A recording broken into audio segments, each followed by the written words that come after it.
కర్నూలు పోలీసులు ఆలస్యంగానైనా స్పందించారు. ఓ డాబాలో జరిగిన దారుణంపై మీడియాలో దుమారం రేగటంతో అర్ధరాత్రి నిందితుల్ని అరెస్ట్ చేశారు. ఇంతకీ అక్కడ ఏం జరిగింది? పోలీసులు ఎందుకు వెంటనే యాక్షన్ తీసుకోలేదు?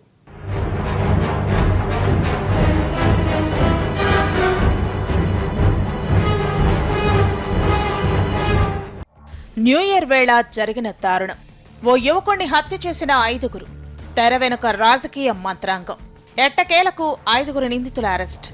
కర్నూలు శివార్లోని ఓ తాబాలో జరిగిన దారుణంపై 4 రోజుల తర్వాత పోలీసులు ముందుకు కదిలారు. అప్పటి వరకు తమపై ఉన్న రాజకీయ ఒత్తిళ్లు, ఇతరత్ర టెన్షన్లను పక్కన పెట్టి 5గురు నిందితుల్ని అర్ధరాత్రి అరెస్ట్ చేశారు. నిందితులు ఓ పేద యువకుణ్ణి చంపేందుకు ఉపయోగించిన కారును కూడా స్వాధీనం చేసుకున్నారు.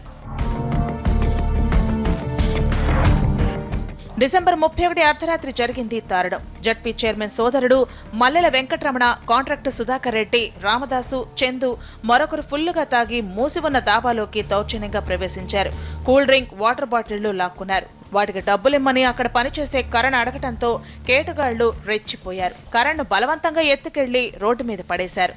అతని మీద నుంచి కారును వేగంగా పోనిచ్చారు. ఆ ఘటనలో కరణ్ ప్రాణాలు విడిచాడు.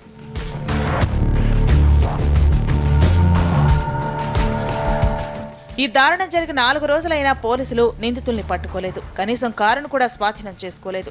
ఇందుకు రాజకీయ ఒత్తిళ్లే కారణమని తెలిసింది. అయితే దీనిపై మీడియాలో కథనాలు రావడంతో కాకీలు ఆగమేఘాలపై స్పందించారు.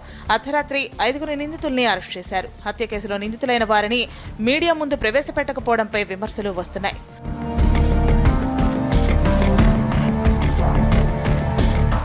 ఉత్తరప్రదేశ్కు చెందిన కరణ్ పేదవాడు. అతని కుటుంబ సభ్యులకు అంత్యక్రియలు జరిపేంత స్తోమత కూడా లేదు. పోలీసులు నిజాయితీగా వ్యవహరించి దోషులకు శిక్ష పడేలా చేయాలి. కన్న కొడుకును పోగొట్టుకున్న ఆ నిరుపేద కుటుంబానికి న్యాయం చేయాలి.